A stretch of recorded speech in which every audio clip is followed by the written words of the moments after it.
Report. Hanging at the Fish Report. Hanging at the Fish Report. Hanging at the Fish Report. For your latest news in high school sports, tune in to the Fish Report.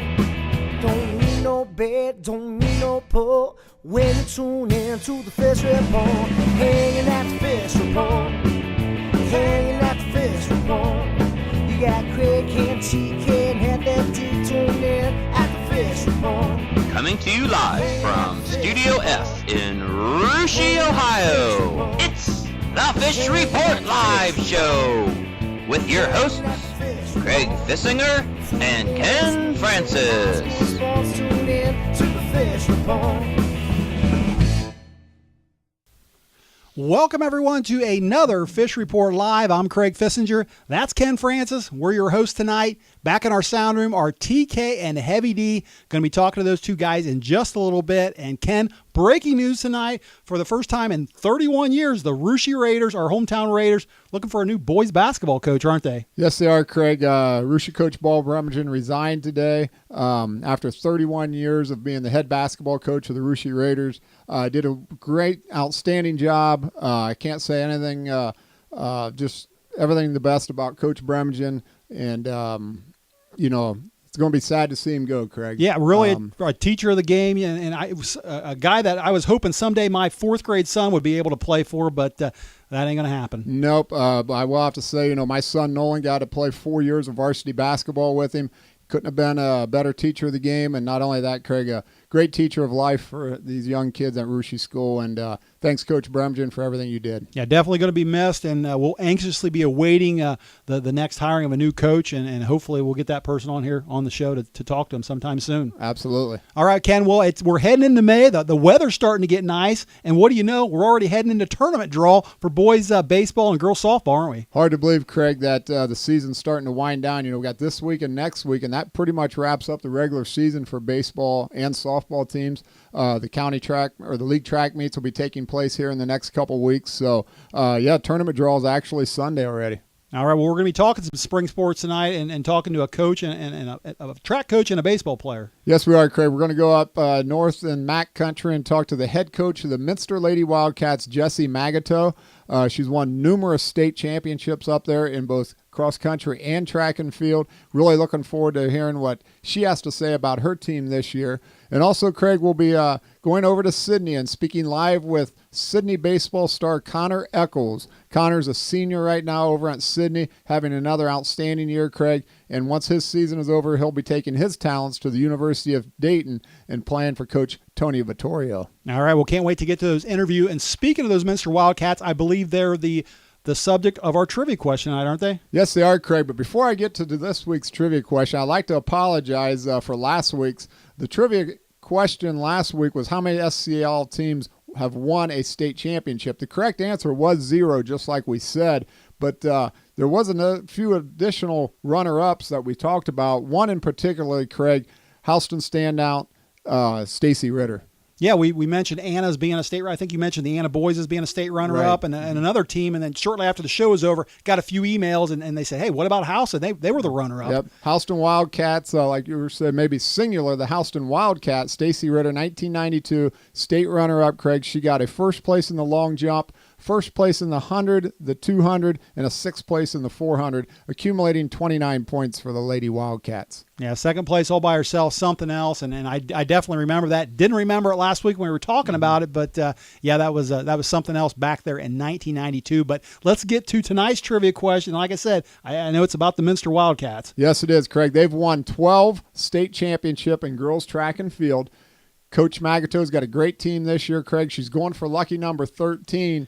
But when was the last time the Lady Wildcats won a state championship in track and field? Was it 2012, 2008, 2004, or 1999? Okay, well, I think I have a good idea on the answer to this question, and I'll tell you why at the end of the show. But if the Fish Report viewers out there can help me, if you're watching us live, you can go on the Fish Report live page, scroll down, answer the trivia question, check the results out there on our webpage. If you're watching us on NK Telco, Cable TV Channel 3, or TSC, cable channel 702. We will have those answers, or that answer for you at the end of the show.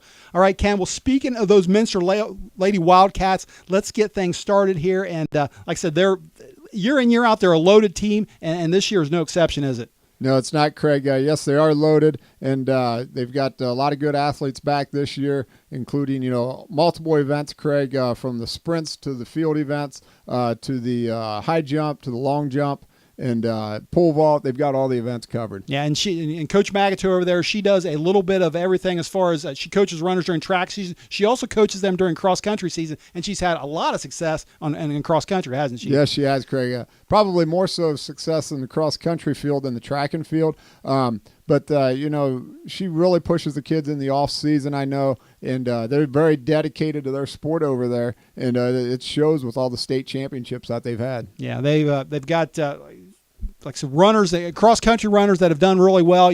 Last year we talked to one of their best runners, actually, Sunny Olding. She was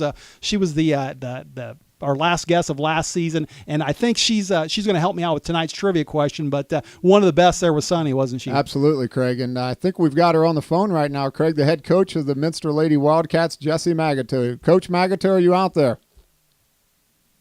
I think we're getting her on the phone right now. But again, Ken, like I said, a lot of good talent over there. Sunny was certainly one of them. She's got a bunch of them back this year. I think we got her now. Coach Magoto, welcome to Fish Report Live, and thanks for joining us. Thanks for having me on your show. All right. Well, listen, you've got one of those teams again that you seem loaded in almost every event. I know your relays are particularly strong this year, but Coach, tell me, is there a weakness at all on your team, or what event would you would like to get a little bit better in this season? I'm happy. I am happy with our depth right now, but if I had to pinpoint an area, probably our sprint relays. As we move farther along and we start making a few changes, we just really need to nail down those handoffs and fine-tune just the little things. We've not worked too much on that yet. All right. Well, I thought your sprint relays were particularly strong, but if you need a little bit of work there, I guess we better look out for those. One girl that's done really well for you this year so far is Julia Slonkoski in the 800. I think at one time maybe she had the top 800 time in the state. I believe she's right up there now with one of the top times. Coach, why has Julia been so successful in that event and with that particular 800 distance? The 800 is a combination of endurance and speed, and she's a very strong cross-country runner, but she also has great foot speed.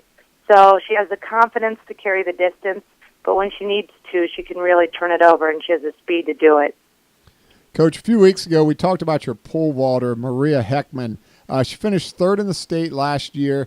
She started this year out, wasn't real healthy. I think she had some little injuries. How is she doing right now? What is she dealing with, and what do you look forward to her for the rest of the season? She did battle a few injuries and a little bit of sickness, and she's really looking strong now. We're going to compete in Dayton this weekend, and I look for her to start moving up the heights, and she's going to go into some of our relays also, and she's ready to go. She's ready to vault and do well. Coach, let's talk a little bit about hurdler Maggie Myring. Her best event's probably the 300 hurdles. Last year she had a teammate, Olivia Enneking, who has since graduated. They kind of pushed each other this year. What's keeping Maggie motivated this year, and what do you see her for the postseason? Maggie, she's just internally motivated. She's just a go-getter, whether somebody's there or not. She really works hard. She spent a long winter putting in the time and just working diligently, and so that internal motivation always pushes her. And I really look for her to step it up one more notch yet. She's just ready to go. Coach, I've got one more question for you, and I'll turn it back over to Craig. You've got a nice 1-2 punch in the high jump. Jordan Heitbrink, Maya Francis. Do those two feed off each other and kind of have their own little internal competition going? They're excellent training partners. Very, very supportive of each other, always coaching each other also. They love to see the other one succeed. So there is a natural competition, but it's definitely very positive, and they just work together and bring out the best in each other. Coach, we're kind of going on from one of your athletes to the next, and we could go on and on. You got other girls like Cassie Francis, Morgan Poole, Gabrielle Bargy, to name a few. I do want to talk about one of your throwers, though, over there, and that's Savannah Luthman. Got a chance to watch her last year at State. Got a picture of her right now up on our monitor. And, I want to ask you how she's throwing this year, and do you see her getting even better than she was last year when she went to State?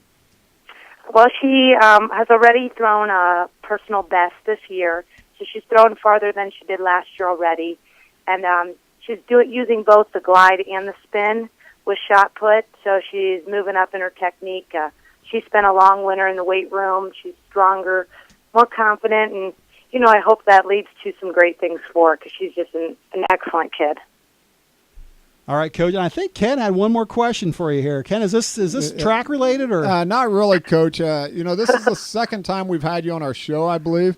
And us four guys here, we like to eat chicken, and we like to go to the Wooden Shoe once in a while. Is there any chance maybe we could get some perks on the Wooden Shoe sometime? I think I could have my dad fix you up. We'd appreciate 100%. All right, 100%. We'd appreciate that. We'll take you up on that, Coach. Definitely. Next time we get to Minster, we're gonna call Jessie up and absolutely. We'll have you talk to Dad, see if maybe we can't get some 4 chicken dinners or something. I think we could handle that one. Please do. All right, Coach. Well, listen, hey, I want to thank you for joining us tonight. Good luck the rest of the season. We look forward to seeing you sometime soon. Thank you very much. Thanks, Coach. Good luck. All right, that was the head coach of the Lady Wildcats, Ken, and good job there getting the chicken dinners there at the end. Oh, yeah. Us guys, we get hungry after a while back here, so the studio guys especially. All right, well, that was good stuff. And then like we were leading into before that interview, again, it starts with, I know back when I mentioned Sonny Olding, back when she ran, Coach Magoto wasn't actually the coach. I believe Coach Steckschulte might have been helping out the program there, but talking to Sonny last year on our show, we found out that Coach Magoto was actually behind the scenes, giving her training and all that kind of stuff. And since then, she's taken over the program. And again, we could have went on one athlete after the next. Yeah, they're absolutely loaded this year, Craig. I know, the Russia Raiders got a lot of talent themselves, Craig. And I honestly think, especially at the regional level, I think Russia could give them a pretty good battle. But it all depends on how many kids you get to qualify and things like that. But Minster definitely loaded, Craig. Great team this year, and they're going to be tough to beat. Yeah, I think it goes back to something Coach Stewart said last week when we were talking to him about just that those expectations and that tradition that you have. Guys, can you bring that picture up of the Minster team again? And when you look at the size of that program there's a lot of girls going out there, and those girls, like Coach Stewart said, when you go out for track at Minster, you expect to do well. You get a lot of good numbers. You got a lot of girls there expecting to carry on their tradition. Absolutely. And when you got that many to choose from, Craig, you always find that right combination, whether it's the combination of high jumpers or hurdlers, or especially in the relays. You always look for kids that mesh well together, and those relays are a huge part of the state championship. And you'll notice every year the teams that do really well, typically, they'll place very well in the 4x100 or the 4x200 or the 4x4 because they've got them sprinters and they get them dialed in. I can't believe she said she needed some improvement in her sprint relays. I think they're top in the area in every relay. So, look out when they get a little bit better. But listen, that's going to do it for the first half of our show. We're going to take a short break. When we come back, we're going to talk some baseball, including that big interview with Sidney star Connor Echols. Stay there. We'll be right back.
in town. She's a grade school teacher, man, she's still looking good.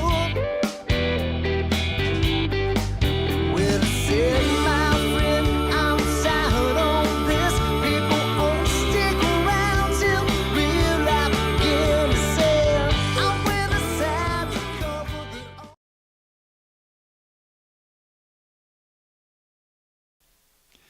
Welcome back to the second half of Fish Report Live. Before the break, we were talking some girls track with Minster coach Jessie Magoto. Ken, now we're going to talk a little baseball, and it's speaking of baseball, it certainly doesn't get any better than Tuesday night's big-time game between number one ranked Division III Coldwater hosting number one ranked Division IV Fort Recovery, does it? What a game it was, Craig. What an atmosphere at Coldwater Veterans Field. And, over 2,000 people, Craig, attended this baseball game, promoted greatly by the two athletic directors over there, fundraiser for each school's choice. One was a scholarship fund and then a fundraiser for another family. And just a fantastic game. Like you said, you had number one in Ohio, Coldwater in Division III against Fort Recovery, number one, Division IV. Jackson Hobbs, Craig, threw a fantastic baseball game for the Fort Recovery Indians. Fort Recovery came out on top 3-2. Yeah, what an exciting game for the fans over there. Like I said, the weather's finally got nice, so they had everything going for them, and a great fundraiser, and it was a great night of baseball. Yeah, I got fortunate to listen to the last couple innings, Craig, on the radio, and just an exciting ending and a great baseball game. Yeah, I know some people out there might not have thought that Fort Recovery was legit. They better think they're legit now because they're still undefeated. And speaking of legit, let's talk about a legit baseball player over at Sidney High School, Ken, and this guy by the name of Connor Echols. He was a first-team All-GWAC player last year. I think he broke a single-season RBI record over there last year. He's one of the top students in the class of 219 students over there at Sidney, senior class. I think he was ranked 13th the last time I looked with a 4.0 GPA. But we're happy to have him live on the phone right now. Connor Echols, welcome to Fish Report Live, and thanks for joining us. Thanks for having me. All right, well, listen, let's talk about your team first. Your Yellow Jackets over there have been kind of streaky. You know, you started out the season, I believe, on an 0-7 streak, and you won a few games, lost a few games, sitting at about, 5-14, I believe, right now. Heading into tournament draw this weekend. Is there still time to turn this thing around for you guys? I like to tell you a little story about how I have a mindset going into tournament play. There's a baseball team by the name of Gibsonburg High School that's close to Bowling Green, and in 2005 they were 6-17 in the regular season. Goes into tournament play, they go on an 8-game winning streak and win the Division IV state championship. Wow. So, moral of the story is the baseball is a sport where anything can happen. So the team that comes to play that day wants it more. They're going to play their hearts out, and they're going to want to win. So, like this Gibsonburg team, I think Sidney, my team has a lot of heart. So I think we're gonna step up, and we have a great potential to make a run. We've been in a lot of games this year where it's been maybe a 3-3 game. We have guys on second and third, and we just don't get that big hit. And I think that's just nerves. And I think as the season's been going on, we've kind of been a lot more relaxed, and I think things are going to come around at the right time, and we have a great shot at making a run. So, I mean, it started today at practice. We had a great practice. We went back to the fundamentals, worked on a couple small things, and I thought it helped. It was a great practice, and we have a couple games coming up where we have the potential to win, maybe boost a little confidence going into tournament play, and it'll be great. All right, well, listen, that's a great story, and that's a great mindset to have, like I said, heading into tournament draw. But, listen, you're also a good example of a student-athlete. I just mentioned you being one of the top students in your class, and so not only have you excelled on the baseball diamond, you've excelled in the classroom. I know that you spend a lot of time working on baseball. How does a guy that does so well in the classroom, how do you find time to study as well as work on the game of baseball? Well, a huge part of that is knowing all my life that I wanted to be a student or a college athlete, I knew that I had to put my academics first. And in order to get into a good school where with good academics, I knew that all throughout high school, I'm going to have to focus on school first, and baseball is going to come second. So Yeah, there's times where we're gonna make a road trip to, say, Lebanon, which we're not gonna get back that night till maybe 9:30, and it's a long night. But you have to, as an athlete, we have to know what comes first to us, and that should always be school, in my opinion. And so, if say I have a test the next day and I get back from Lebanon at a late night, I need to talk to my teachers and ask them, hey, can I get maybe a review guide a day early so I can look over this? And most teachers will work with you; they'll understand, and they've helped me a lot. But I've just mainly put my academics first before I put baseball. So I mean, it's paid off.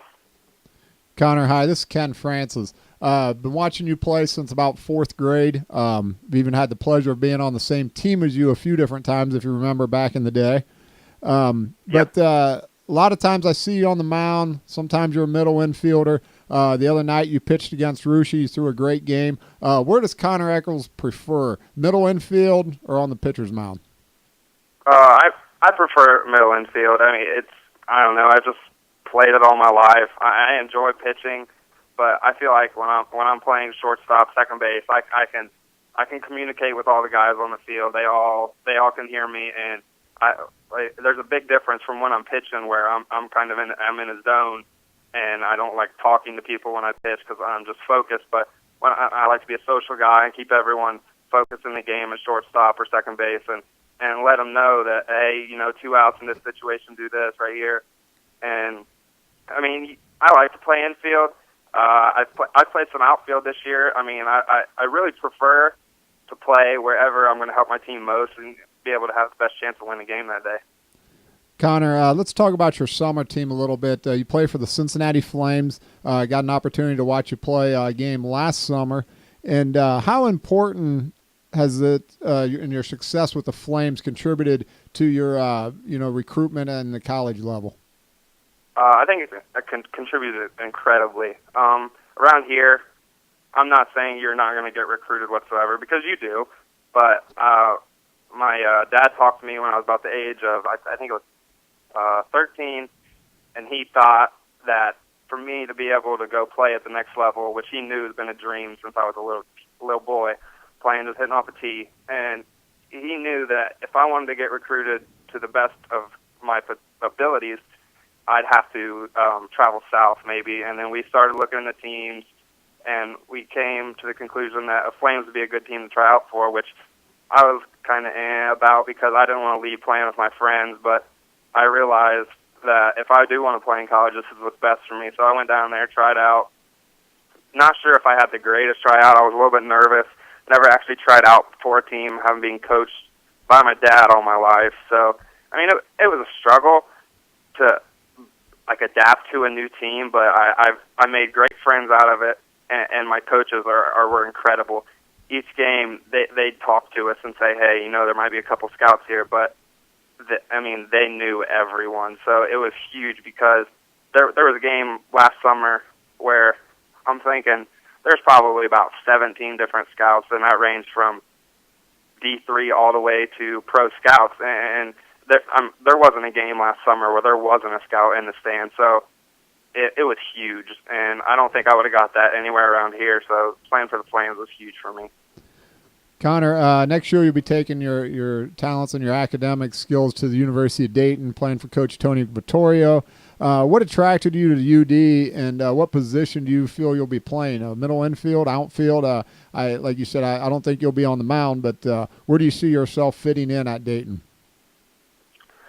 First of all, I chose Dayton because, well, I love being around my family, and they're great. They've encouraged me all my life, and I wouldn't want to go somewhere where they're not going to be able to see me play very much.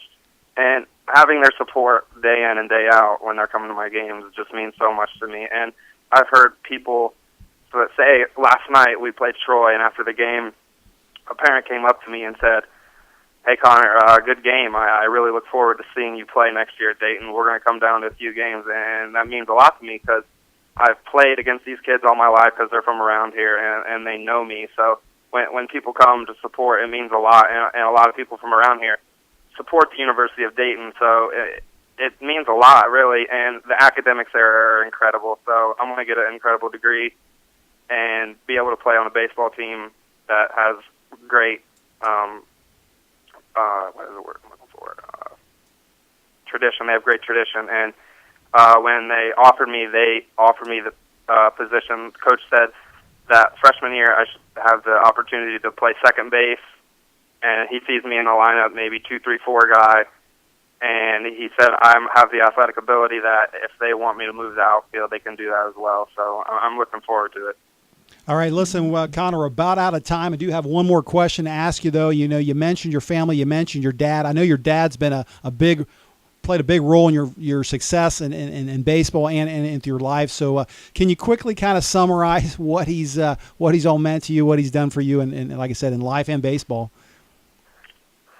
My dad's done just about everything for me. There's not even words that describe it. There'd be a long weekend where we could play Thursday, Friday, Saturday, Sunday. Maybe I'll have a bad weekend hitting, and we'll come back, and he'll be like, hey, you want to go hit? Because he knows I had a bad weekend. He knows I'm frustrated. So we'll go straight to the field, and he'll be pitching to me right away. So, I mean, that's just one of the small things that he's done. And there's so many that I couldn't even explain. Well, thanks a lot, Connor. Really appreciate you taking time to be on our show with us tonight. We'll look forward to following the Yellow Jackets tournament run and even more interested in you as a Dayton Flyer next year. Thank you very much. Thanks for having me. Yep. Thanks, Connor. All right, that was Sidney star Connor Echols, and Ken. A lot of fun talking to him. He's very well spoken, and you can tell he's been around baseball for a lot of years. Yeah, it's Craig. He's been around the game a long time. Very mature kid. Talks very well with adults, and makes you look up to a young kid like that. Yeah. All right. Well, listen, we're about out of time. Do you want to go back to the sound room though, real quick? I know the guys got a few news notes back there and checking with Heavy D and TK. Guys, what do you got in the wide world of sports? Anything tonight? First off, just congratulations and thanks to Coach Bremingen. 31 years. I played under Coach Bremingen back in 88, 89. Great guy, great member of the community. Sad to see him go. Good. Thanks, Coach Bremingen. Earlier we talked to Coach Magoto and talking about the success of her thrower, Savannah Luthman. Right. Minster also had another really good thrower named Nicole Will, and one big reason they're having success over there could be that their throwing coach is former Russia alumni Liz Mangin. That's right. That's right. She is over there. I saw her in that picture. She was good. Yep. She could throw that shot. Liz graduated 2001, and in senior year, she went to state in both the shot put and the disc. She placed second in the disc, fourth in the shot, and she was responsible for all 13 of Russia's points that year. Took her talents to Akron. She was a zip. That's right. She sure did. She sure did. She was. She's a good athlete. Sounds like she's a pretty good coach because she's got those Wildcat throwers throwing well. TK, how about you? Anything tonight? Yeah, I got a little bit of news from a winter sport from volleyball. Russia's own Taylor Daniels, senior volleyball star, has signed and committed to play for the University of Clemson in South Carolina. She will now proudly wear the orange and purple, right? Orange and purple. That's right. That's orange and purple. Clemson University. She will start there next year, of course, as a freshman. Again, just signed this year. So good news for Taylor. Congratulations there. Yep. And I think good news for Shelby County and the area of volleyball. A little more recognition. We've got a UD player coming out of Versailles. We got Taylor now going out there. So a lot of success in volleyball on the next level for our kids around here. So that's good stuff. All right, great stuff, guys. And Ken, correct me if I'm wrong, but does that make 2 girls in that senior class that are going on to Division I sports with Emily Borchers as well? Yep, absolutely. Going to the University of Dayton. So. Not bad for small little Rushi. Not bad. All right. Well, listen, that's going to about wrap it up for us tonight. I do have one more thing to get to, and that is tonight's trivia question. Why don't you give it to me again, and I'll have the guys check the Fish Report telemetrics out. All right, Craig. Talking Minster Lady Wildcat Track. They've won 12 state championships. Coach Magoto looking for number 13 this year, Craig. But how long is it, or when was the last time the Lady Wildcats brought home the gold trophy from Columbus? Was it 2012, 2008, 2004, or 1999? All right, I think I know the answer to this one, but I do want to check with the guys. Guys, anything on the Fish Report telemetrics? They're saying, it seems like a long time ago, but the studio audience is saying 2004. 2004. Well, last year, the last show of the season, we had Minster star Sonny Olding, mentioned her already tonight, but she was part of that state championship team in 2004. I believe, correct me if I'm wrong, but I believe she was the last state champion in track and field at Minster. Well, Craig, I agree with Heavy D back here. It seems like an awful long time for Minster girls not to win track and field in the state, but believe it or not, 2004 is correct. All right. So I know Coach Magoto, they're looking for another one over there, and they might get it this year. They sure might. All right, Ken, well, that's going to do it for us tonight. Do want to say special thanks to our guest, Coach Magoto from Minster, and also Connor Echols from Sidney. Ken and I and the crew all going to be back again next week, same time, same place. So until then, have a great rest of the week, everyone, and good night. Hanging at the fish report. Hanging at the fish report. Hanging at the fish report. Hanging at the fish report. For your latest news in high school sports, tune in to the fish report. Don't need no bed, don't need no pull when you tune in to the fish report. Hanging at the fish report.